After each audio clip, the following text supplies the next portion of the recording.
नामाचार्य ठाकुर हरिदास से ठाकुर हरिदासेर निर्जान दिवस आसते चलेছে। बोलिए नामाचार्य ठाकुर हरिदास की। आज के आमरा सेई उपलक्षे नामाचार्य ठाकुरेर कथा स्मरण करे ठाकुर हरिदासेर कथाई श्रवण करब। प्रथमत तार जीवनी निये अनेक मतभेद आछे। परिष्कार करे कोनो ग्रंथे तार जन्म कथा सोजा बोलते जन्मेर प्रसंग निये एकदम निर्दिष्ट करे किछु बला हयनि, कारण तार जन्मेर मध्य किछुटा धोआशा आछे। कोनो शास्त्रे बला हय जे ना तिनि मुस्लिम परिवारे जबन परिवारे जन्मग्रहण करेन नाई। केन अनेके मानते चाय ना जे आमादेर जबन घरे एत बड़ो हिंदू धार्मिक सन्तानेर जन्म एटा होते पारे ना, ते अनेके मानते चाय ना। तारा बोले जे ना जबन घरे ना हरिदास ठाकुरेर जन्म सनातन धर्मेई एवं ताओ किना ब्राह्मण परिवारे, परिष्कार एकदम ब्राह्मण वंशेर सन्तान छिलेन। एक एक जायगाते एक एक रकमेर कथा शोना जाय। जेमन नरहरिकृत अद्वैत बिलास बोले एकटी ग्रंथ आछे, सेइखाने बला हच्छे जे हरिदास ठाकुर 1372 शके अग्रहायण मासे खानाउल्ला काजीर गृहे अवतीर्ण हन और कयेक मास परेई तिनी पितृमातृ हारा हयेछिलेन। आबार कोथाओ बला हच्छे जे तिनी ब्राह्मण कुले जन्मग्रहण करेछिलेन। पितार नाम हलो सुमति और मातार नाम हलो गौरी, कोथाओ श्रवण करा जाय। और शैशवकालेई जखन पिता माता दुजनेई परलोकगत हन, एक प्रतिवेशी मुसलमानेर घरे छोट थेकेई लालित पालित होते थाकेन। छोटोबेलाय तार नाम छिलो, कि नाम छिलो? हारेस, ताई तो? हरिर दास हारेस, आस्ते आस्ते हारेस थेकेई हरिदासे परिणत हयेछे। आबार कोथाओ आरेकटु अन्यरकम प्रसंग श्रवण करा जाय। कोथाओ बला हच्छे এই হরিদাস হলেন সাক্ষাৎ আমাদের সৃষ্টিকর্তা ব্রহ্মা। আমরা সবাই জানি ব্রহ্মমোহন লীলা হয়েছিল। ভগবান যখন ব্রজে গোবৎসদেরকে নিয়ে গোচারণে গেছেন তখন নিত্য নিত্য যখন অসুর আসতো, কংস অসুর দৈত্য দানব পাঠাতো, তাদেরকে যখন বধ করতো, এক দিবস এই অঘাসুরাদি বধ করে ভগবান পুলিন ভোজনে বসেছেন।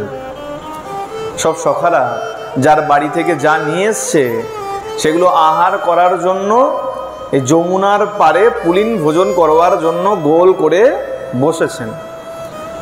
कोनो सखा किछु एनेछे, हयतो मिष्टान्न एनेछे, हाथे करे चेखे देखे ताड़ाताड़ी कानाइके खावाच्छे, एई देख देख कानाई देख बड़ मधुर खेते, ताड़ाताड़ी देख। आबार कोनो सखा गाछेर थेके मिष्ट फल तुले निये एसेछे। এই মিষ্ট ফলের কথা শুনলে পরে মনে পড়ে যায় মা সবরীর কথা। মা সবরী গাছ থেকে বের মানে কুল তুলে শুধু ঝুড়িতে রাখতেন না, আগে পরখ করে দেখতেন। কি পরখ করতেন? মিষ্টি না টক। আমার প্রভু রামচন্দ্র খাবে আর তাতে যদি স্বাদ যদি ভালো না থাকে, টক যদি হয়, আগে মা সবরী খেয়ে খেয়ে দেখতো, তারপরে ঝুড়িতে তুলে রাখতো প্রভু রামচন্দ্রের জন্য। এই সখারাও তেমন, বলে দেখো দাস্যভাব, সখ্য ভাব, এইসব ভাব হলো অত্যন্ত মধুর। মধুর ভাব তো আছেই, কিন্তু এই ভাব কেন মধুর? দেখো সখারাও আজকে মিষ্ট ফল নিয়ে এসছে, আর আগে সখারা খেয়ে দেখছে মিষ্ট কি মিষ্ট নয়, ভালো কি না। যেই দেখেছে না মিষ্ট, তাড়াতাড়ি কানাইকে বলছে, কানাই দেখ দেখ কত মিষ্ট ফল। আর ঠিক এমন সময় যখন পুলিন ভোজন চলছে, ঠিক এমন সময় ব্রহ্মা ইতিপূর্বে সংবাদ পেয়েছেন যে ভগবান তিনি নাকি ব্রজভূমিতে অবতীর্ণ হয়েছেন। আজকে ব্রহ্মা চলেছেন ভগবানকে দর্শন করবার জন্য। আর যখন দর্শন করবেন মনস্থির করেছেন, হংসের পিঠে চড়ে বসেছেন। ব্রহ্মলোক থেকে যখন ব্রজের আকাশে এসে আকাশ মার্গে যখন দাঁড়িয়েছেন, দেখতে পাচ্ছেন যাকে ভগবান ভগবান ভগবান শুনছেন আজকে সে যমুনার পারে বসে বসে সবার এঁটো খেয়ে বেড়াচ্ছে, গাভী বৎসদের নিয়ে গিয়ে গোচারণ করছে। ব্রহ্মার মনে সংশয় হলো, এ কেমন ভগবান, এ আমার প্রভু হতে পারে না। বলে কেন? বলে না, ভগবান তো কখনো গাভী বৎস চড়ায় না। আজকে চিন্তা করুন, কেউ যদি কোনো রাজ্যের এমএলএ হয়, এমএলএ এখন গরু বাছুর নিয়ে বেরোবে মাঠে চড়াবার জন্য? প্রয়োজন আছে তার? বলে আমার এত সম্পত্তি কে খায় তার ঠিক নেই, আমি যাব গরু বাছুর চড়াতে? আর সেখানে অনন্ত কোটি ব্রহ্মাণ্ডের মালিক যিনি, সে কখনো গরু বাছুর চড়ায়? ব্রহ্মার মনে প্রশ্ন উঠল, সংশয় বাঁধল, কেন? এ কেমন ভগবান, ভগবান তো কখনো গরু বাছুর চড়ায় না। আর এই কেমন ভগবান, ভগবান তো কখনো কারো এঁটো খায় না। ভগবান সখারা কি করছিল? খেয়ে দেখছে, আর খেতে খেতেই কানাই দেখ, কানাই দেখ। ভগবান যদি হবে, ভগবান তো কখনো এঁটো খায় না। বেশ, তাহলে আমি পরীক্ষা করব। ব্রহ্মা মনে মনে সিদ্ধান্ত নিলেন, পরীক্ষা করতে হবে, পরীক্ষা করব। আর পরীক্ষা সত্যই করলেন। কি পরীক্ষা? গো বৎস আদি যত সখা ছিল সবাইকে নিয়ে চুরি করে হরণ করে ব্রহ্মলোকে নিয়ে শায়িত করে রাখলেন, ঘুম পাড়িয়ে রাখলেন, তন্দ্রাচ্ছন্ন করে রাখলেন। তন্দ্রাচ্ছন্ন করে ব্রহ্মার কাজে ব্যস্ত হয়ে গেছে, সৃষ্টিকর্তা নিজের কাজে ব্যস্ত হয়ে গেছে। দেখতে দেখতে 1 বৎসর পার হয়ে গেছে। একদিন দুদিন না, পুরো 1টা বৎসর পার হয়ে গেছে। আচ্ছা, ইতিমধ্যে খুব সুন্দর ঘটনা ঘটে গেছে। এই যারা বলে না যে ব্রজধামে সখীরা সখীদের চরিত্র নিয়ে প্রশ্ন তোলেন, গোবিন্দের যারা সখী ছিলেন তাদেরকে নিয়ে বর্তমান যেসব সমাজ প্রশ্ন তোলে, তাদের জন্য খুব সুন্দর আচার্যগণ বর্ণন করেছে। কি, এই যেই দিন ব্রহ্মা গাভী বৎস সখাদের হরণ করে নিয়ে গেলেন, ভগবান তো অন্তর্যামী, তিনি বুঝতে পারলেন ব্রহ্মা আমাকে পরীক্ষা করবার জন্য সব হরণ করে নিয়েছে, এখন গৃহে ফিরতে হবে। আর যখন গৃহে ফিরবো, গোবৎস তো নয়, ছেড়ে দাও, যদি সখাদেরকে দেখতে না পায় তাহলে মায়েদের কি অবস্থা হবে? সবাই তো আমাকে জিজ্ঞাসা করবে, হ্যাঁ রে কানাই, সবাই যে গেল, সবাই কোথায়? তাহলে কি করা যায়? ভগবান চিন্তা করে কি করলেন, নিজের থেকেই আবার নতুন করে গো বৎস আদি সব সখাদের সৃষ্টি করলেন। তাহলে কি হলো, যে সখাদের এখন তিনি বাড়ি ফিরিয়ে নিয়ে যাচ্ছেন, তারা কিন্তু প্রকৃতস্থ তার সেই সখা নয়, তাহলে নিজের থেকেই উৎপত্তি সব, কায়বু ও সব এক একজন, মানে সবাই এক একজন গোবিন্দই, রূপে আলাদা। এই যে 1 বৎসর যখন লীলা করছেন এই সখাদেরকে সঙ্গে নিয়ে, এই সময়ে কানাই কি করেছে, চতুরের শিরোমণি তো, বাবাকে বলেছে, নন্দ মহারাজকে বলে, বাবা এই যে বছরটা যাচ্ছে না, এই বছরটা এই নারীদের, মেয়েদের বিবাহের জন্য খুব শুভ, যার যার বয়স হয়ে গেছে চটপট করে বিবাহ দিয়ে দাও। আর সত্যই কানাইয়ের কথা মেনে এই সখাদের সঙ্গে সব সখীদের একে একে বিবাহ হয়েছিল। এখন বিচার করো, এই যে সখা যারা ছিল তারা তো কেউ সেই সখা নয়, এই সখাগুলো কারা? গোবিন্দের থেকেই উৎপত্তি হওয়া সেই এক একজন শিশু। তাহলে বিবাহ হলো তো কার সাথে হলো? বলে সব গোবিন্দের সঙ্গেই বিবাহ হলো। সুতরাং সখীদেরকে নিয়ে, ব্রজবাসীদেরকে নিয়ে কদাপি কখনো নিন্দা মন্দ করা উচিত নেই। বৃন্দাবন অবশ্যই যাও, ভগবত ধাম দর্শন করো, ভগবান দর্শন করো, ব্রজবাসীদের দর্শন করো, ব্রজবাসীদের কৃপা নাও। কিন্তু ব্রজ থাকলে কি হবে? বলে ব্রজবাসীদের আদব কায়দা আচার আচরণ দেখলে মনের মধ্যে খটকা লাগবে। তারা ঠিক মতন স্নান করে না, শৌচ করে না, আসলো রান্না করলো আর থালার মধ্যে ধরে দিয়ে ঠেলে দিল গোপালের সামনে, খা লালা খা। এটা দেখলে আমরা কি মনে করব? এই কেমন ভোগ লাগাচ্ছে, ঘন্টা বাজালো না, আসন দিল না, জলের গ্লাস দিল না। বলে না, এটা তোমার জন্য থাকতে পারে নিয়ম, আমার তোমার জন্য নিয়ম থাকতে পারে যে আসন দিতে হবে, ঘন্টা বাজাতে হবে, গঙ্গার জল ছিটা দিয়ে পবিত্র করতে হবে। কেন? বলে আমরা ভগবানের সেবা করছি, এখানে অন্তর আছে, আমরা সেবা করছি ভগবানের। আর বৃন্দাবনে ব্রজবাসীরা ভগবান নয়। তাহলে বলে ঘরের ছেলে লালার খাবার তৈরি করছে, আর তার জন্য কি আসন, কি জলের গ্লাস, কি ঘন্টা বাজানো, লালা তো আমাদের ঘরের, তার জন্য এত সেবার পরিপাটির প্রয়োজন নয়। আর তাদের প্রেম এতটাই মধুর, গোবিন্দ ওইখানে ওই মাটির উপরে বসে, কাঠের তক্তার উপরে বসে ওইভাবেই আহার করে নিচ্ছে। দেখতে দেখতে 1 বৎসর হয়ে গেছে। ব্রহ্মার হঠাৎ করে মনে পড়েছে, আচ্ছা এই যে বৎস সখাদের সব যে আমি হরণ করলাম, এখন ব্রজে কি অবস্থা একবার দেখে আসি। যখনই হংসের পিঠে চড়ে ব্রজে দর্শন করতে এসছেন, ব্রজে এসে দেখছেন ওমা, এই যাদেরকে আমি হরণ করে নিয়ে গিয়েছিলাম তারা দেখি এই কানাইয়ের সঙ্গে, এই ভগবানের সঙ্গেই খেলছে। আচ্ছা হতে পারে তাহলে এ নিশ্চয়ই কোনো মায়াবী শিশু, এত এত দৈত্য বধ করেছে, নিশ্চয়ই মায়াবী। আবার গিয়েছেন ব্রহ্মলোকে দেখবার জন্য যে আমি যাদের হরণ করে ব্রহ্মলোকে নিয়ে গিয়েছিলাম তারা কি করছে। গিয়ে দেখছে যে ব্রহ্মলোকে যাদেরকে চুরি করে রেখে দিয়েছিলেন ঘুম পাড়িয়ে, তারা সেভাবেই ঘুমিয়ে আছে। আবার ব্রজে এসছেন, ওমা ব্রজে এসে দেখে যাদেরকে ঘুম পাড়ানো অবস্থায় দেখে আসলো তারা যে কানাইয়ের সঙ্গে খেলা করছে। এখন বুঝতে পারছে না প্রকৃত ঘটনা কি ঘটছে।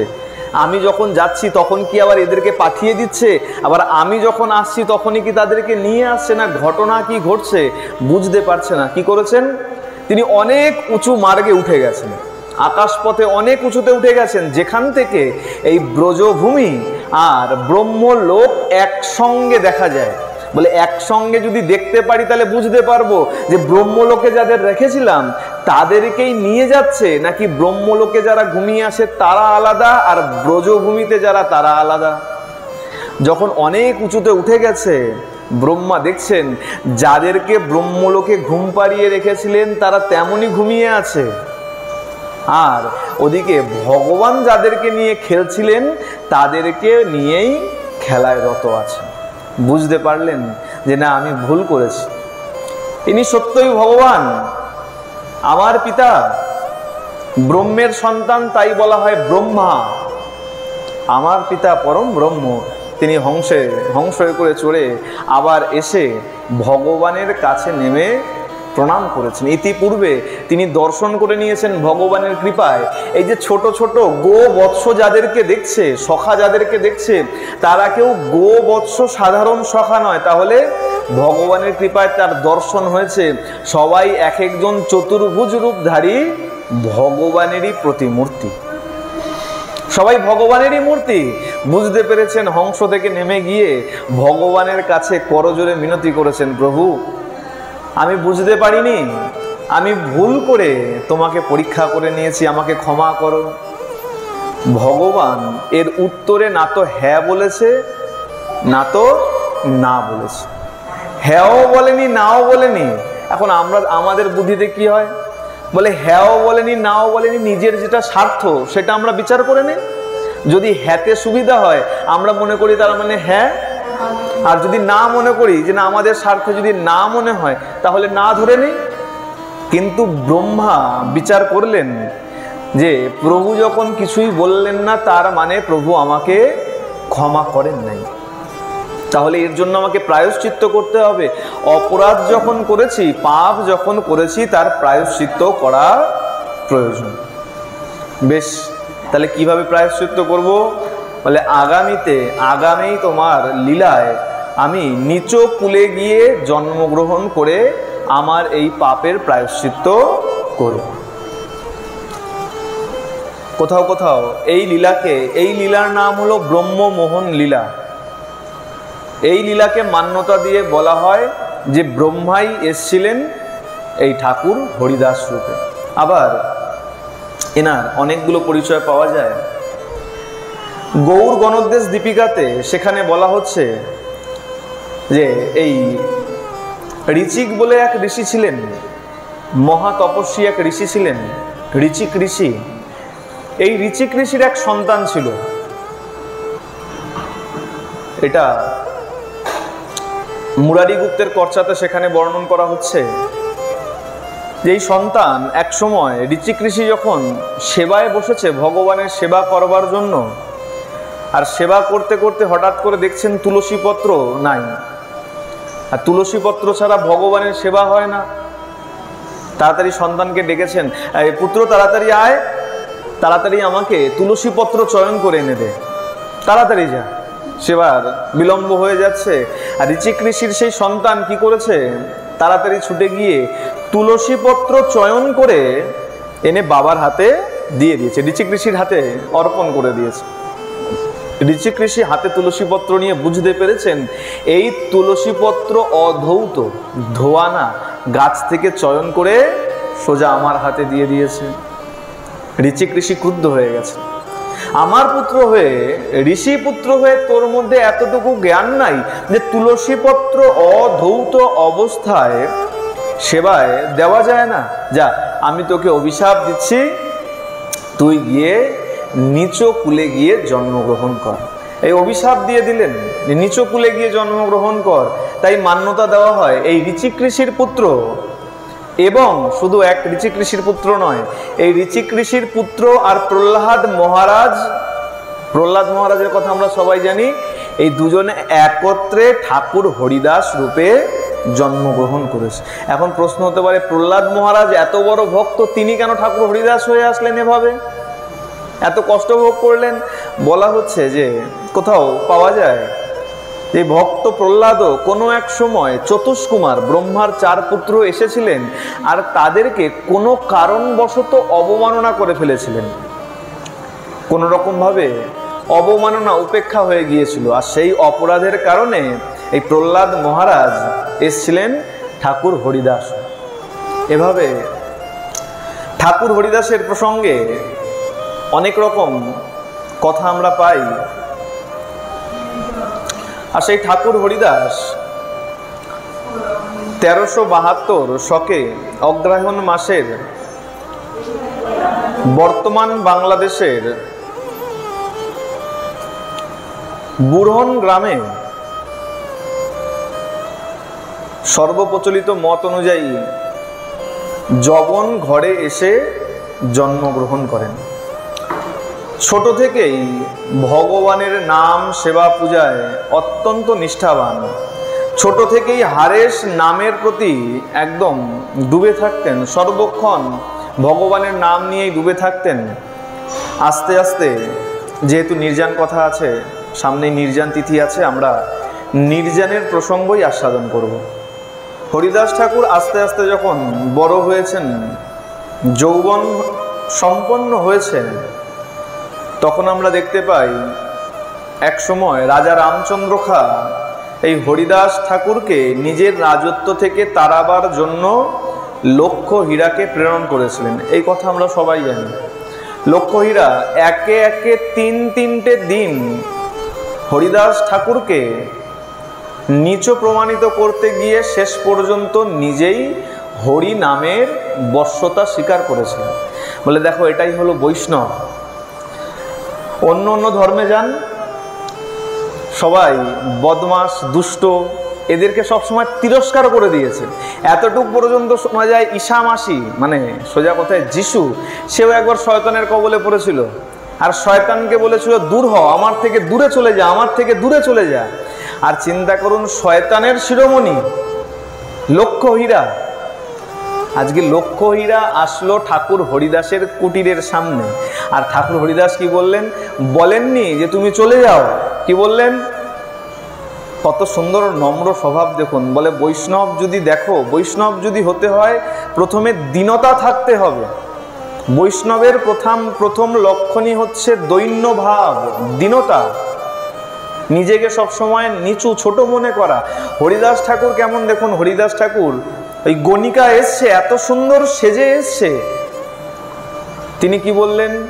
বললেন, মা, আমার তো একটা সংকল্প আছে, তা এখনো সংকল্প সম্পূর্ণ, আর কিছু বাকি আছে, তুমি বসো মা, আমার সংকল্প সম্পূর্ণ হলে আমি তোমার মনস্কামনা পূর্ণ করব।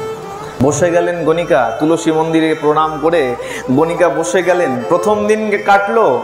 রাজা রামচন্দ্র খাঁকে গিয়ে বললেন, আমাকে তিরস্কার করেনি, আমাকে বলেছে ওনার সংকল্প সম্পূর্ণ হলে আমার সঙ্গে কথা বললেন। যথারীতি দ্বিতীয় দিবস গেছেন, দ্বিতীয় দিবসেও নাম শুনতে শুনতে রাত ভোর হয়ে গেছে। বলে দেখো, এক তো হরিনামের মহিমা, আর দ্বিতীয় সাধু মুখে হরিকথা। এখন দেখবেন অনেক জায়গায় শ্রবণ করা যায়। আমি অনেক সময় অনেককে বলে থাকি, যে কোনো বই বাজার থেকে কিনে পড়া উচিত নয়। বর্তমান যে কোনো লেখক লিখে দিয়েছে আর ওই বৈষ্ণবীয় কোনো বই সেটাও পড়া উচিত নয়। ভাবধারা আলাদা থাকে। শাস্ত্র গ্রন্থ অবশ্যই কোনো বৈষ্ণব দ্বারা রচিত হলে তারপরেই পড়া উচিত, না হলে অবৈষ্ণব দ্বারা লিখিত বই পড়লেও মনের ভাবের বিকৃতি ঘটে যায়। সাধু মুখে হরিনাম হরিকথা শোনা দরকার। আজকে হরিদাস ঠাকুরের মুখ থেকে সাক্ষাৎ ব্রহ্মস্বরূপ, সেই ব্রহ্মার অবতার হরিদাস ঠাকুরের মুখ থেকে হরিনাম শুনতে শুনতে লক্ষ্যহীরা তৃতীয় দিবসের দিন দেখতে দেখতে গণিকা থেকে পরম বৈষ্ণবীতে পরিণত হয়ে গেলেন। এটাই হলো সাধুর কৃপা। বলে পরশমণির বলছে, সন্ত পরশমণি কি দিব তুলনা, পরশমণি লৌহ স্বর্ণ করে, সন্ত করে আত্মসমনা। পরশমণিকে লোহায় যদি ঠেকাও, পরশমণির লোহাকে খুব বেশি হলে সোনা বানাতে পারে, এর থেকে বড় কিছু বানাতে পারে না। আমি এই লোহায় যদি ঠেকিয়ে দেই, এটা সোনা হয়ে যেতে পারে, কিন্তু এটা পরশমণি হবে না। কিন্তু যদি অবৈষ্ণব যদি বৈষ্ণবের সঙ্গ করে, সেও বৈষ্ণব হয়ে যাবে তার মতন। সুতরাং পরশমণির থেকেও সন্ত সাধু এরা অনেক বেশি মাহাত্ম্য রাখে। বলে না যে গঙ্গার এক ঘটি ড্রেনের জল যদি নিয়ে গিয়ে গঙ্গায় ঢেলে দাও, তাহলে কি বলতে পারবে যে গঙ্গাটা ড্রেনের জল হয়ে গেছে? না, কি হবে? বলে ওই ড্রেনের জলটাও গঙ্গায় পরিণত হয়ে যাবে। ঠিক তেমন বলে সাধু সঙ্গ করলে পরে অসাধুও সাধুতে পরিণত হয়। তার প্রমাণ বলে লক্ষ্যহীরার দিকে তাকিয়ে দেখো, এত বড় গণিকা ছিলেন, আর ঠাকুর হরিদাসের সঙ্গ লাভ করে তিনিও পরম বৈষ্ণবীতে পরিণত হয়ে গেলেন। হরিদাস ঠাকুর বলছে, মাগো আমি জানতাম তোমাকে কে পাঠিয়েছে, কি বৃত্তান্ত আমি জানতাম, কিন্তু জেনেও কেন যাইনি জানো? আমি তোমার মতন গণিকাকে উদ্ধার করব বলে, বন্ধা জমিতে ফসল ফলাবো বলে। বন্ধা জমি মানে আমাদের হৃদয়টা, যার হৃদয়ে হরিনাম হরিকথা বীজ বপিত হয় না, তার হৃদয়কেই বলা হয় বন্ধা ভূমি। তোমার এই বন্ধা ভূমি, এই বন্ধা ভূমিতে ফসল ফলাবো বলে, তোমার হৃদয়ে ভক্তির জাগরণ করব বলেই আজ 3 দিন আমি না গিয়ে এইখানেই পড়ে আছি। বললেন, যাও মস্তক মুন্ডন করে আসো, আর যা অসৎ পথে অর্জন করা যা সম্পদ আছে সব দান করে দিয়ে এক বস্ত্রে এসে উপস্থিত। লক্ষ্মীরা যথারীতি হরিদাস ঠাকুরের কথা মেনে এক বস্ত্রে মস্তক মুন্ডন করে গঙ্গা স্নান করে হরিদাস ঠাকুরের কাছ থেকে মন্ত্র গ্রহণ করে আজকে সেই কুটিরে বসে নাম জপ আরম্ভ করলেন। হরিদাস ঠাকুর লক্ষ্যহীরার মতন আমাদের সবাইকে উদ্দেশ্য করে বললেন, শোনো গায়ের নরনারী আমার কথা শোনো, আমায় ঘিরে নীরবে দাঁড়ায় আছো কেন? হরিদাস ঠাকুর যখন কুটিরের মধ্যে ভজন করতেন, যখন চারদিকে ছড়িয়ে পড়েছিল এই কথা, হাজারো হাজারো জন ব্যক্তি ভক্ত সবাই এসে হরিদাস ঠাকুরকে ঘিরে দাঁড়িয়ে থাকতো, ঠাকুরের নাম জপ শ্রবণ করত। আর হরিদাস ঠাকুর সবাইকে বলতো, আমাকে ঘিরে এভাবে দাঁড়িয়ে থেকে কি লাভ? আমাকে ঘিরে সবাই এভাবে চুপচাপ দাঁড়িয়ে আছো কেন? কে কবে মরিবে তাহা কারো নাহি জানা, জীবনের মুহূর্তকাল ব্যর্থ কাটাবে না। বলছে কে কবে মরবো কারো জানা নেই, কোন নিঃশ্বাস আমাদের শেষ তা জানা নেই। সুতরাং এক মুহূর্ত কালও কেউ ব্যর্থ কাটাবে না। নারীকে জানিয়া মাতা ঐশ্বর্যকে মাটি, সদা সর্বলবে নাম হয়ে ভিতর বাহির খাটি। ঠাকুর কি বলছেন? নারীকে জানিবে মাতা, নারীকে মায়ের স্বরূপ জানবে আর ঐশ্বর্যকে মাটি রূপে জ্ঞান করবে। এই জ্ঞান করে কি করবে? সদা সর্বদা ভিতর বাহির খাঁটি হয়ে হরিনাম করবে। বাইরে একদম খুব সুন্দর পোশাক পরেছি, দেখতে খুব সুন্দর লাগছে, কিন্তু আমার মন ততটাই যদি মলিন হয় তাহলে নাম করে কাজ নাই। হরিদাস ঠাকুর বললেন ভিতর বাহির খাঁটি হয়ে, সুতরাং পবিত্র হয়ে হরিনাম করো। আর বলছেন এইভাবে সারা জীবন ধরে রবে নামেরও স্মরণে, কভু বা মানুষে হবে কভু উচ্চস্বরে।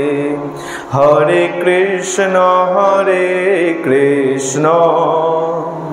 কৃষ্ণ কৃষ্ণ হরে হরে, হরে রাম রাম রাম হরে হরে। ঠাকুর বললেন এভাবে কখনো উচ্চস্বরে নাম করবে, কখনো মানুষে নাম করবে। অনেক সময় হতে পারে যে উচ্চস্বরে নাম করা সম্ভব নয়। বর্তমান সমাজ, অনেকে চাকরি করেন, এখন অফিসে বসে যদি উচ্চস্বরে নাম করেন সম্ভব নয়। তাই কি করলেন ঠাকুর? দুটো পদ বলে দিলেন, কখনো উচ্চস্বরে করো, আর যদি সুবিধা না থাকে তাহলে কি করবে? মানুষে। মনের মধ্যে যদি নাম রটতে থাকো, কেউ বোঝার অসুবিধা নাই, কেউ বুঝতেও পারবে না, তোমার অসুবিধারও কোনো ব্যাপার নাই। এভাবে উপদেশ দিলেন। পরবর্তীতে আস্তে আস্তে দেখতে দেখতে হরিদাস ঠাকুরের সঙ্গে মহাপ্রভুর মিলন হয়, সাক্ষাৎ হয়। একটা সময় আসে মহাপ্রভু সন্ন্যাস ধর্ম গ্রহণ করেন আর ক্ষেত্র সন্ন্যাস নেন। সন্ন্যাস অনেক রকমের হয়, তার মধ্যে একটা হলো ক্ষেত্র সন্ন্যাস। ক্ষেত্র সন্ন্যাস মানে কোনো একটা নির্দিষ্ট ক্ষেত্রে গিয়ে অবস্থান করা। মায়ের আজ্ঞা ছিল, সচী মায়ের আজ্ঞা ছিল। কোথায় নিয়েছিলেন ক্ষেত্র সন্ন্যাস? পুরীতে নীলাচল বাস করেছিলেন, এটা মায়ের আজ্ঞায়। এখন মহাপ্রভু যখন নীলাচল যাবেন, হরিদাস ঠাকুর এসে উপস্থিত হয়েছেন। হরিদাস ঠাকুর বলছেন নীলাচলে যাবে তুমি মোর কোন গতি, নীলাচলে যাইতে মোর নাহিক শপতি, মই অধম না পাইয়া তোমার দর্শন, কি মতে ধরিব এই পাপিষ্ঠ জীবন। খালি কথাগুলো শুনবেন না, এর মর্মার্থ একটু বোঝবার চেষ্টা করবেন, হৃদয়ঙ্গম করবার চেষ্টা করবেন। ঠাকুর হরিদাস বলছে নীলাচলে যাবে তুমি মোর কোন গতি। মহাপ্রভু তুমি যে নীলাচল যাবে, তুমি যদি নীলাচল চলে যাও আমার কি গতি হবে? তোমাকে ছেড়ে আমি আমার জীবন ধারণ করব কি করে? আর আমি যে অধম, আমি নীলাচলে যাব কি করে? এখানে হৃদয়ের আরতিটা বোঝার চেষ্টা করতে হবে, না হলে মনে হতে পারে হরিদাস ঠাকুরও তো নীলাচলে যেতে পারতেন, তো হরিদাস ঠাকুর মহাপ্রভুকে এভাবে কেন বলছেন? এটা হলো হৃদয়ের আরতি। প্রভু তুমি যদি চলে যাও তাহলে আমি আমার জীবন ধারণ কি করে করব তোমাকে ছেড়ে? মহাপ্রভু বলছেন যে হরিদাস, এই তুমি যে তোমার এত দৈন্য ভাব, এই দৈন্য ভাবকে সম্বরণ করো। দীনতা, একে বলা হয় দীনতা। বললাম প্রথমেই যে দৈন্য ভাব না থাকলে তুমি বৈষ্ণব নও। বৈষ্ণব যদি হও আগে দৈন্য ভাব আসবে। বলছে না, বৈষ্ণব হইতে মোর ছিল বড় সাদ, তৃণাদপি শ্লোকে মুই পড়ি গেলাবাদ। আর এই বৈষ্ণব যদি দেখতে হয়, বৈষ্ণব কেমন বুঝতে হয়? বলে বৈষ্ণবের মূর্ত প্রতীকী হলেন আমার ঠাকুর হরিদাস।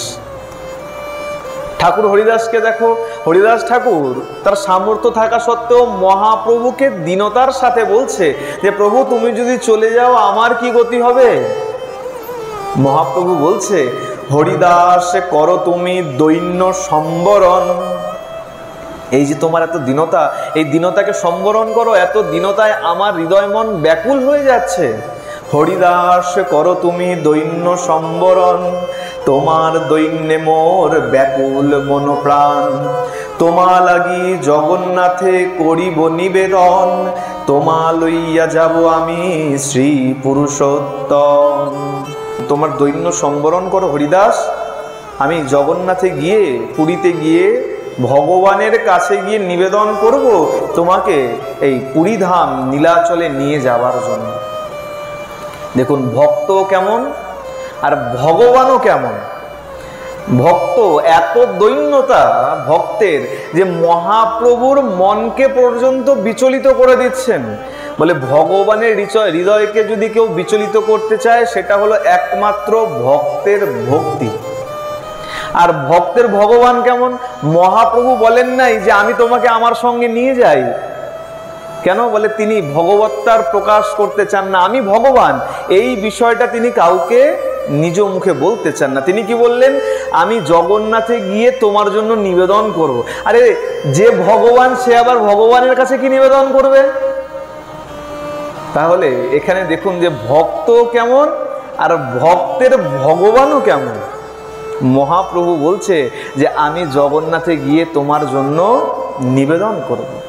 যথারীতি পরবর্তীতে আমরা দেখতে পাই মহাপ্রভু ক্ষেত্র সন্ন্যাস নিয়ে নীলাচলে অবস্থান করতে আরম্ভ করেন, উদ্দণ্ড নৃত্য কীর্তন আরম্ভ করেন। আর দেখতে দেখতে হরিদাস ঠাকুরও এক সময় এই নীলাচলে এসে উপস্থিত হন। কিন্তু নীলাচলে এসে হরিদাস ঠাকুর মহাপ্রভুর কাছে কাছে যেতেন না, কোনো ভক্তের সঙ্গ করতেন না। কেন? পাছে যদি আমার স্পর্শ, আমার ছায়াও যদি তাদের গায়ে স্পর্শ হয়ে যায়, আমি যবন, আমি অধম, তারা তো অপবিত্র হয়ে যাবে। কখনো মহাপ্রভু হরিদাসকে দেখে হরিদাসকে কাছে ডাকতে চান ভক্তরা, তাড়াতাড়ি হরিদাস ঠাকুরের কাছে গিয়ে হরিদাসকে বলেন, প্রভু তোমা মিলিতে চাহে চলো হতরিত। হরিদাস তাড়াতাড়ি চলো, মহাপ্রভু তোমার সঙ্গে মিলন করতে চায়, সাক্ষাৎ করতে চায়। কিন্তু হরিদাস ঠাকুর মহাপ্রভুর কাছ পর্যন্ত যেতেন। হরিদাস ঠাকুর বলছেন, প্রভু আমি তোমার কাছে কি করে যাব?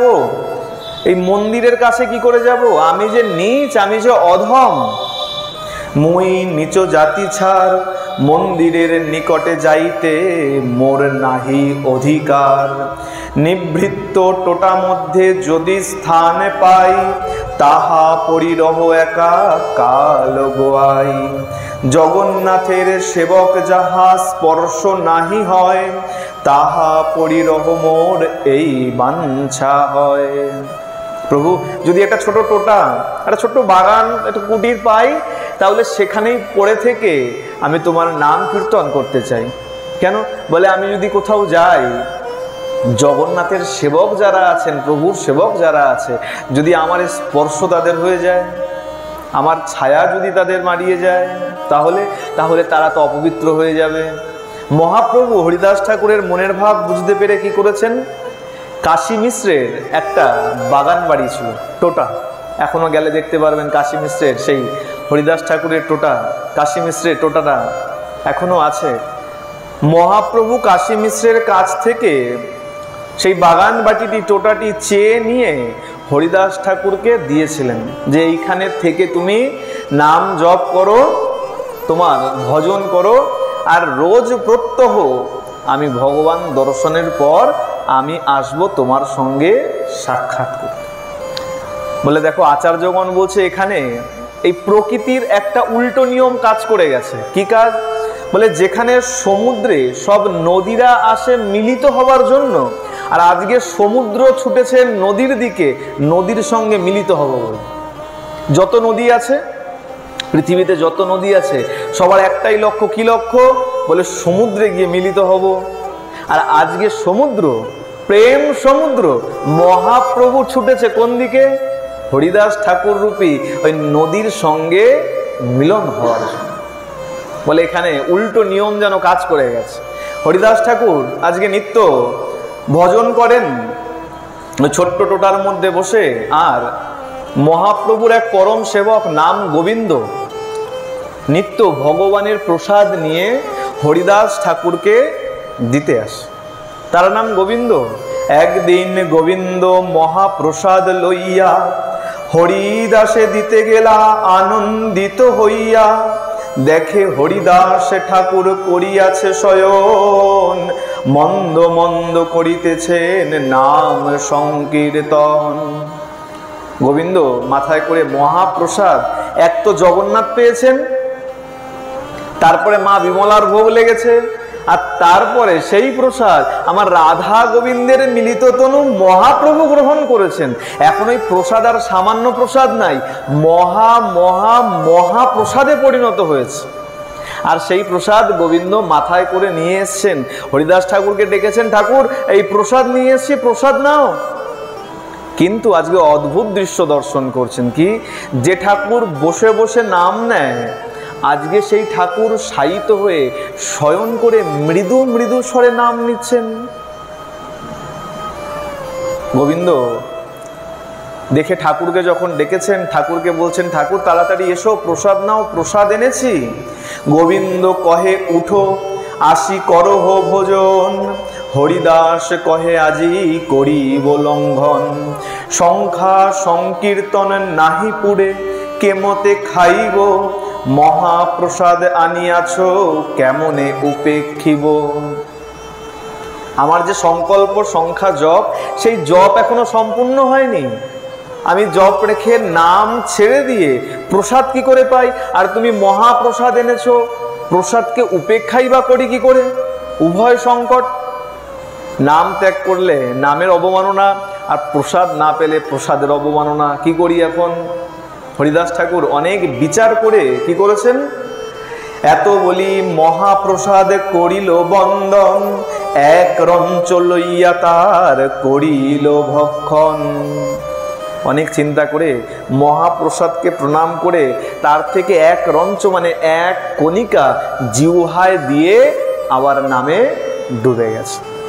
গোবিন্দ ঘোষ, গোবিন্দ ঠাকুর, গোবিন্দ সেই প্রসাদ নিয়ে মহাপ্রভুর কাছে ছুটে গিয়ে বলছেন, প্রভু তোমার হরিদাসের দেহ ঠিক নাই, শরীর সুস্থ নয়। আজকে দেখলাম ঠাকুর শুয়ে শুয়ে নাম জপ করছে। এমন যখন শুনেছেন, পরের দিবস মহাপ্রভু হরিদাস ঠাকুরের কাছে এসে জিজ্ঞাসা করছে, হরিদাস শুনলাম তোমার নাকি শরীর সুস্থ নয়, কি ব্যাধি আমাকে একটু বলো। যদি আমাকে একটু খুলে বলো, তাহলে আমি তোমার জন্য পথ্য ওষুধের ব্যবস্থা করতে পারি। মহাপ্রভু এসে বলছেন, আর দিন মহাপ্রভু তার ঠাই আইলা। সুস্থ হও হরিদাস, তাহারে পুছিলা। নমস্কার করিতিহ কইল নিবেদন। শরীর সুস্থ হয় অসুস্থ বুদ্ধিমন। হরিদাস ঠাকুর বলছে, প্রভু গো আমার শরীর সুস্থ আছে, তাহলে অসুস্থ কি? বলে অসুস্থ আমার বুদ্ধি আর আমার মন। বলে কেন? বলে মন আমাকে হরিনাম করতে সাথ দিচ্ছে না। আর বুদ্ধি? বলে বুদ্ধি দিয়েও আমি আমার মনকে সোজা করে নামে লাগাতে পারছি না। শরীর সুস্থ আছে, শরীরে কিছু অসুবিধা নাই, তাহলে আমাদের মন আর আমাদের বুদ্ধি, আমার মন আর আমার বুদ্ধি অসুস্থ আছে। আমরা অনেক সময় বলি না, গাটা ম্যাচ ম্যাচ করছে, আজকে থাক, আজকে আর এই ভাগবতে যাব না। আর হরিদাস ঠাকুর কি বলছেন? উঠে বসে থাকতে পারছেন না, শায়িত হয়ে নাম নিচ্ছেন। মহাপ্রভুকে বলছেন, ঠাকুর আমার মন আর বুদ্ধিটা অসুস্থ আছে। কেন? নামের স্বাদ দিচ্ছে না। শরীর সুস্থ আছে প্রভু, শরীরে কোনো অসুবিধা নাই। মহাপ্রভু বলছেন, দেখুন এখন নাম করতে করতে যদি আমাদের সামনে ভগবান এসে দাঁড়িয়ে যায়, আর ভগবান যদি বলে, এই তোর নাম জপ সিদ্ধ হয়ে গেছে, তুই ছেড়ে দে, বলে আজকে থেকে নামের ঝোলা তুলিয়ে রেখে দেবো। আর মহাপ্রভু কি বলছেন? সংখ্যা অল্প করো, সংখ্যা অল্প করো। বয়স হয়েছে, সিদ্ধ হয়েছে, তুমি নাম সিদ্ধ হয়ে গিয়েছো, এখনো এত জপে আগ্রহ কেন? ধরো জপে, সংখ্যাবদ্ধ জপে এত আগ্রহ কেন?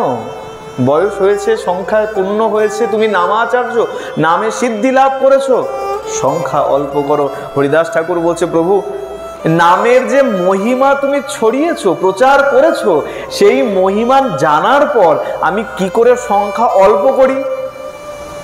যে নামের মহিমা তুমি প্রচার করেছো, যে নাম প্রচার করবার জন্য তুমি বৈকুণ্ঠ থেকে এই ধরণীতে এসছো, আর সেই নাম তুমি বলছো আমাকে অল্প করে দিতে, সংখ্যা অল্প করতে।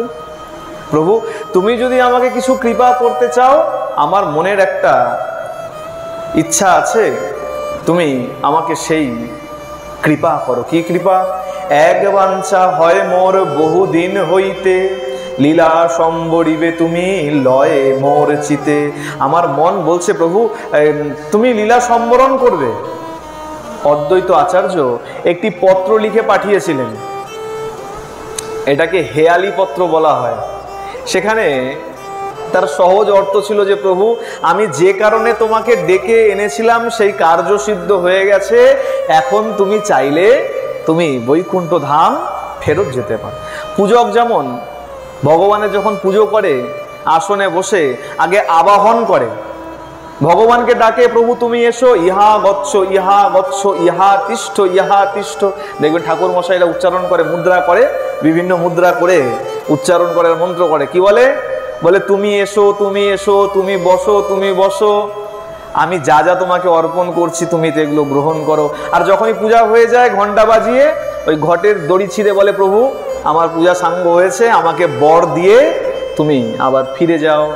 অদ্বৈত আচার্য ডেকেছিলেন, মদন গোপাল এসো, মদন গোপাল এসো, গঙ্গার জল তুলসী হাতে নিয়ে। মহাপ্রভু এসছেন, আর এসে ঘরে ঘরে নাম প্রেমের একদম বন্যা বইয়ে দিয়েছেন। অদ্বৈত আচার্য বলছে, প্রভু আমার পূজা সমাপ্ত হয়ে গেছে, এবার চাইলে তুমি ফেরত যেতে পারো। আর এই পত্রটা হরিদাস ঠাকুর দেখে নিয়েছিলেন। হরিদাস ঠাকুর বুঝতে পেরেছে মহাপ্রভু আর বেশি দিন এই লীলা করবেন না, লীলা সম্বরণ করবেন।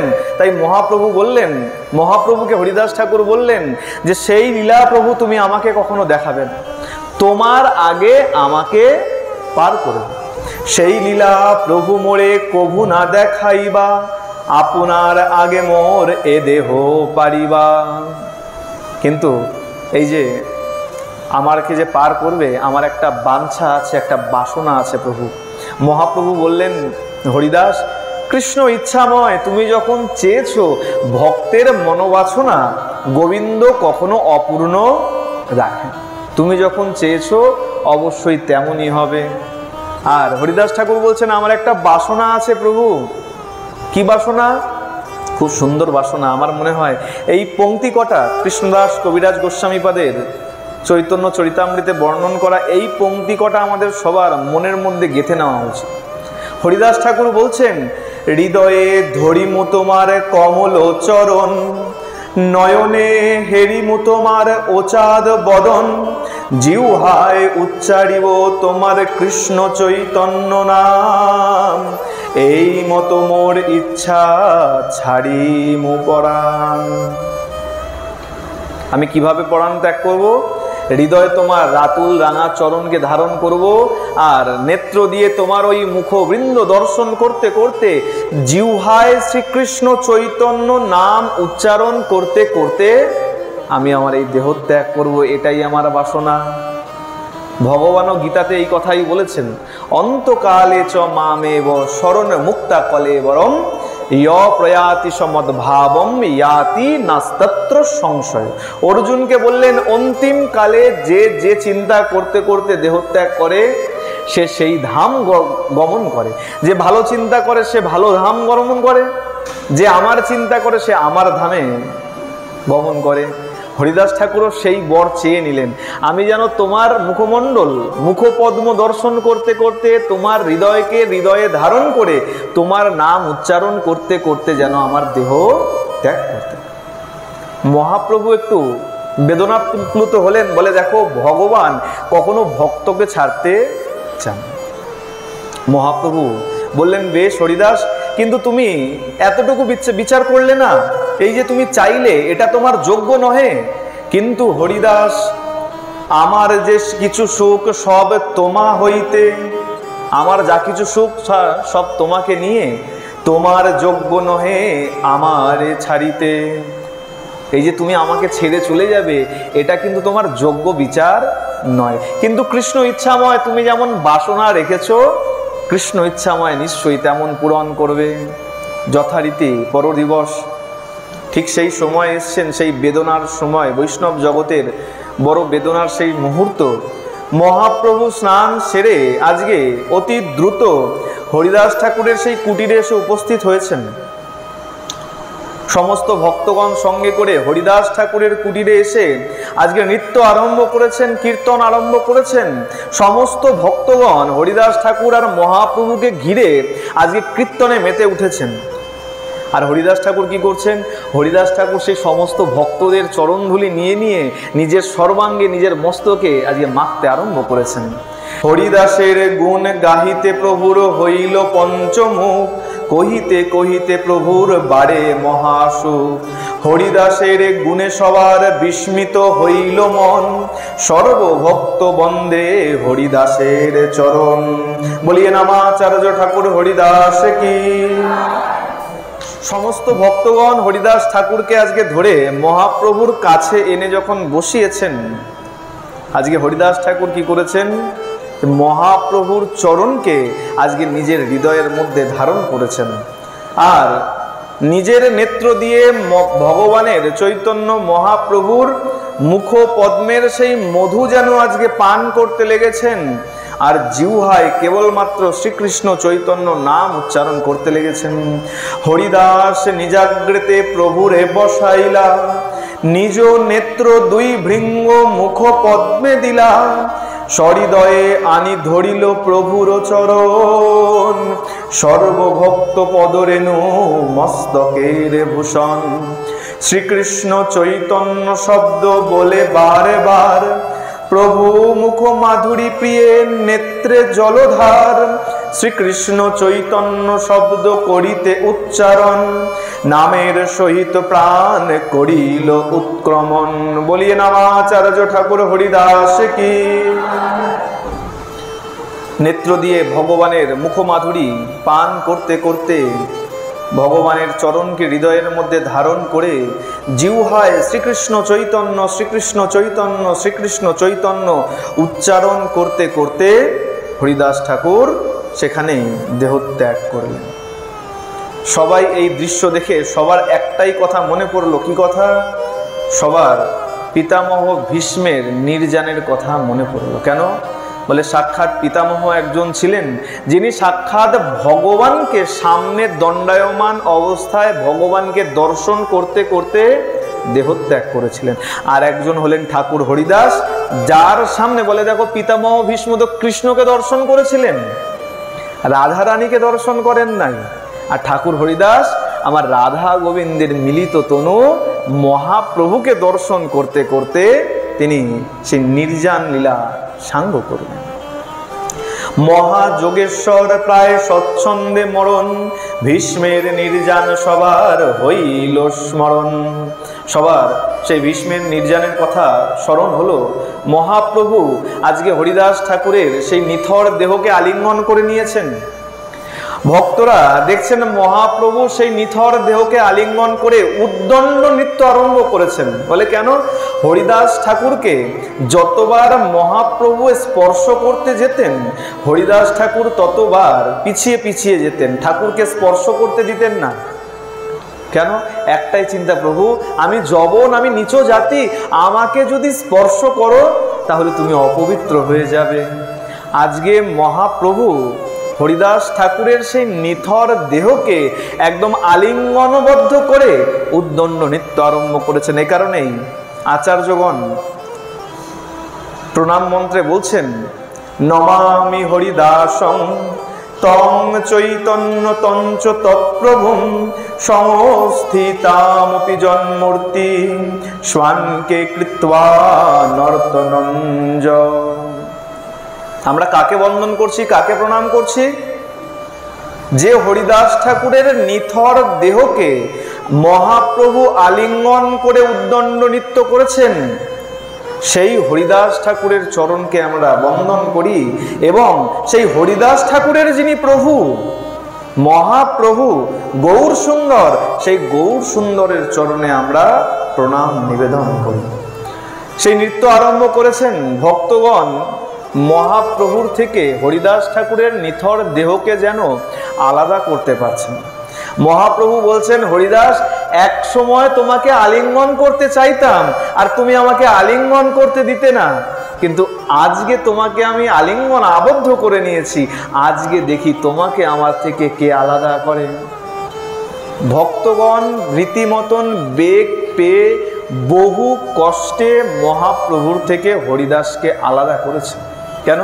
বলে প্রভু এভাবে যদি নিয়ে রাখো তাহলে পরে শেষ কৃত্য কি করে হয়? ভক্তগণ অনেক কষ্টে মহাপ্রভুর থেকে সেই হরিদাস ঠাকুরের নিথর দেহকে নিয়ে বিমানে করে চলেছেন সমুদ্রের পাড়ে। সমুদ্রে গিয়ে আজকে মহাপ্রভু সাক্ষাৎ নিজে হরিদাস ঠাকুরকে সমুদ্রের জলে স্নান করিয়েছেন। আর বলছেন যে যখনই যেই মুহূর্তে স্নান করিয়েছেন সেই মুহূর্ত থেকে সমুদ্র কোনো সাধারণ সমুদ্র নয়, তাহলে মহাতীর্থে পরিণত হয়।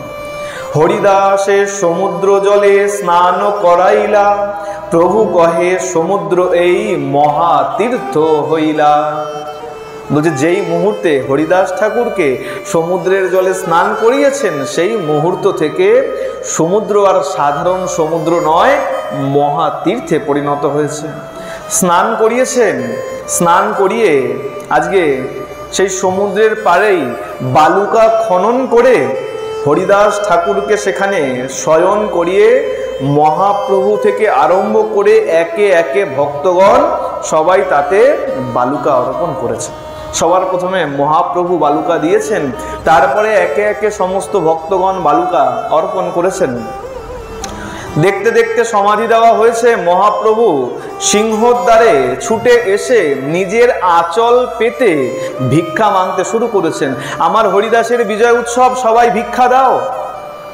এত এত ভিক্ষা দিয়েছে, দোকানিরা বলছে চাঙর চাঙর, বস্তা বস্তা ভার ধরে ধরে সবাই ভিক্ষা দিতে আরম্ভ করেছে। যথারীতি এখানে অনেক বিস্তর প্রসঙ্গ আছে মহাপ্রভুর এই হরিদাস ঠাকুরের বিজয় উৎসব নিয়ে, আমরা একটু সংক্ষিপ্ত করছি।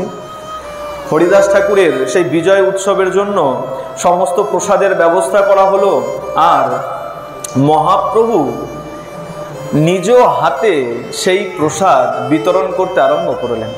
বলছে কেমন প্রসাদ দিয়েছেন, এক এক পাতে 5 জন প্রসাদ পেতে পারে এত এত পরিমাণ প্রসাদ পারস করে দিয়েছেন। মহাপ্রভু বেদনায় হরিদাস ঠাকুরকে হারিয়ে মহাপ্রভু আজকে এত প্রসাদ দিয়েছেন, এক এক পাত্র থেকে 5 জন পর্যন্ত প্রসাদ পেতে পারে। সবাই প্রসাদ, মহাপ্রভু প্রসাদ নিয়েছেন। প্রসাদ পাওয়ার পর সমস্ত ভক্তগণ প্রসাদ পেয়েছেন। সবাইকে পরিপূর্ণ করে প্রসাদ পাওয়াবার পর মহাপ্রভু সবার জন্য বরদান করেছেন। এই বরদানটা শোনাবার জন্য একটু সংক্ষিপ্ত করলাম। এই বরদানটা শোনা বড় প্রয়োজন। মহাপ্রভু বলে, হরিদাস ঠাকুর কত বড় ভক্ত ছিল এবার একটু বিচার করে নাও। নামাচার্য নাম এনেছেন আমার মহাপ্রভু, বৈকুণ্ঠ থেকে নাম নিয়েছেন মহাপ্রভু, আর নামের মধ্যে প্রেম দিলেন আমার দয়াল নিতাই চাঁদ, তাই তো? প্রেমদাতা দয়াল নিতাই, পাগলা নিতাই আমার। কিন্তু এই দুজনের কাউকে কিন্তু নামাচার্য বলা হয়? নামাচার্য মহাপ্রভু, নামাচার্য দয়াল নিতাই বলা হয়? তাহলে নামাচার্য হরিদাস নাম রটতে রটতে জপতে জপতে নামের আচার্য হয়ে গেছেন। এই নামাচার্য হরিদাস কত বড় ভক্ত ছিলেন, মহাপ্রভুর বরদান থেকে আরো বেশি করে পরিষ্কার হয়ে যায়। সবার যখন প্রসাদ গ্রহণ করা হয়ে গেছে, মহাপ্রভু এবার বরদান করছে। সবাই একটু মন দিয়ে শ্রবণ করবেন আর হৃদয়ঙ্গম করবেন। যে যে পদ বলবো, যেমন যেমন বলবো, সবাই হৃদয়ের অন্তর দৃষ্টি দিয়ে সেই বিষয়গুলিকে অনুভব করার চেষ্টা করবেন। তাহলে এখানে বসেও সেই সাক্ষাৎ ভগবান মহাপ্রভু আর হরিদাস ঠাকুরের কৃপা অবশ্যই আমরা পাব। মহাপ্রভু কি বলছেন? প্রেমাবিষ্ট মহাপ্রভু করে বরদান, শুনি ভক্তগণের জুড়ায় মনপ্রাণ। কি বর দিচ্ছেন? হরিদাসের বিজয় উৎসব যে কইল দর্শন। বলে বাবা কোথা থেকে দর্শন করব? সবাই চোখগুলোকে একটু বন্ধ করে নিন। নেত্র বন্ধ করলে পরেই দেখবেন হৃদয়ের মধ্যে সেই সিংহদ্বার। আমরা সবাই পুরীর সিংহদ্বার দর্শন করেছি, সবাই মনে করুন সেখানেই মহাপ্রভু আজকে ভিক্ষা করছেন, প্রসাদের ব্যবস্থা হচ্ছে। হরিদাস ঠাকুরের সেই বিজয় মহোৎসব, চোখ বন্ধ করলেই, নেত্র বন্ধ করলেই সেই দর্শন আপনার হৃদয়ের মধ্যেই ফুটে উঠবে। কি বললেন? হরিদাসের বিজয় উৎসব যে কইল দর্শন, যেই তাহা নৃত্য কইল, যে কইল কীর্তন, যে তারে বালুকা দিতে করিলা গমন, তার মহোৎসবে যেই করিল ভোজন, অচিরে হইবে তা সবার কৃষ্ণ প্রেম প্রাপ্তি। কত বড় বরদান চিন্তা করুন। কৃষ্ণ প্রেম পেতে গেলে বছরের পর বছর, জনমের পর জনম তপস্যা করতে হয়। আর মহাপ্রভু বলছে যে এই বিজয় মহোৎসব দর্শন করলো, যে তার প্রসাদ গ্রহণ করলো, নর্তন কীর্তন করলো, অচিরে হইবে তা সবার কৃষ্ণ প্রেম প্রাপ্তি। আমার হরিদাস দর্শনে ওইছে হয় শক্তি। মহাপ্রভু বললেন যারা হরিদাসের বিজয় মহোৎসব দর্শন করেছে, প্রসাদ নিয়েছে, নর্তন কীর্তন করেছে, যে বালুকা অর্পণ করেছে, তার সবার অচিরেই কৃষ্ণ প্রেম প্রাপ্তি হয়। বলিয়ে ঠাকুর হরিদাস কি, গৌরাঙ্গ মহাপ্রভু কি, দয়াল নিতাই চাঁদ কি। এভাবে সেদিনের মতন হরিদাস ঠাকুরের সে বিষাদময় লীলার সাঙ্গ করে মহাপ্রভু সমস্ত ভক্তগণকে বিদায় দিলেন। হরিদাস আছিল পৃথিবীর শিরোমণি, তাহা বিনা রত্ন শূন্য হইলাম এদিনী। হরিদাস ছেড়ে গেল প্রাণে বাঁচা ভার রে।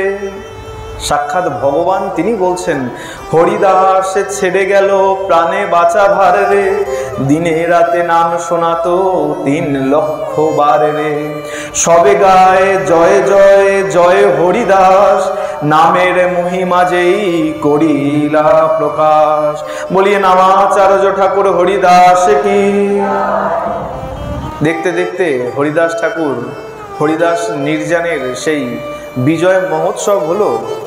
এতদূর পর্যন্ত আচার্যগণ বর্ণন করেন হরিদাস ঠাকুর যে বকুল বৃক্ষের নিচে বসে নাম জপ করতেন, হরিদাস ঠাকুরের মুখোদ্ভিন্ন মুখনিসৃত সেই নাম রসসুধা পান করতে করতে বকুল গাছটি পর্যন্ত সিদ্ধি লাভ করেছিল, যার জন্য আমরা সবাই বলি সিদ্ধ বকুল গাছ, তাই না? বলিয়ে সিদ্ধ বকুল কি। এখনো পর্যন্ত আমরা পুরীতে গেলে সেই সিদ্ধ বকুল দর্শন করি, এখনো পর্যন্ত সেই সাক্ষ্যকে মাথায় নিয়ে দাঁড়িয়ে আছে। আচার্যগণ বলছেন যেই দিন হরিদাস নির্জান লীলা চলছে, যেদিন হরিদাস ঠাকুর তার দেহ রেখেছেন, সেই দিন বকুল গাছের প্রতি পাতায় পাতায় হরি নাম লেখা যেন ফুটে উঠেছে। এ কারণেই বলা হয় তাকে সিদ্ধ বকুল বৃক্ষ। এখনো যদি যান, এখনো বকুল বৃক্ষকে ওই অবস্থাতেই দেখতে পারবেন। কিন্তু বলে দেখো, সবারই জীবনের একটা সীমা আছে। নরদেহ এই প্রাকৃতিক জগতে যখন এসছে, সবার একটা জীবনের সীমা আছে। বকুল বৃক্ষের সীমাও প্রায় শেষের পথে মনে হয়। এখন একটা কাণ্ড মাত্র আছে আমাদের কৃপা দর্শন দেবার জন্য, কিন্তু আর আচার্যগণ বুঝতে পারছেন যে গাছের বয়স আর বেশি নাই, আর খুব শীঘ্রই এই গাছও পেতে চলেছে। তাই গাছেরই ফল থেকে আর একটা ছোট গাছ, শিশু গাছ তার পাশেই লাগানো হয়েছে, যে এই গাছের অবর্তমানে আর এই বকুলের সন্তান তো তেমনই সিদ্ধাত্মাই হবে, বৈষ্ণবের ঘরে বৈষ্ণবেরই জন্ম হবে, আর যিনি হরিদাসের স্পর্শ ছিল তার ঘরের সন্তানও তেমনই হবে।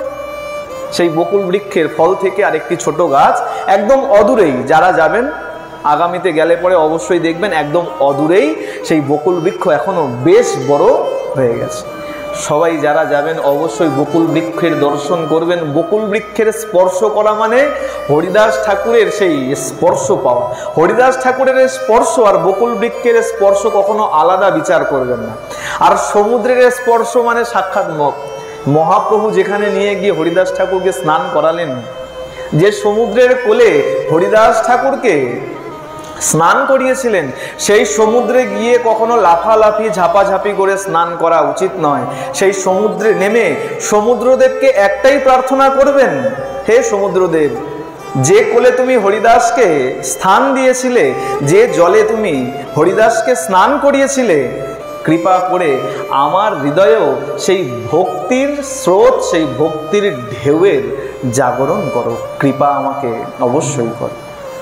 সমুদ্রে গিয়ে লাফালাফি করে স্নান করে কোনো লাভ, যতক্ষণ না তুমি হরিদাস ঠাকুরের কথা স্মরণ করছো। মহাপ্রভু বলেছেন, সেই হইতে সমুদ্র হইল মহাতীর্থ। আসুন এখানে এই হরিদাস নির্জানের কথা বিশ্রাম দিচ্ছি। বলে হরিদাস নির্জানের প্রসঙ্গ বড় বেদনাময়।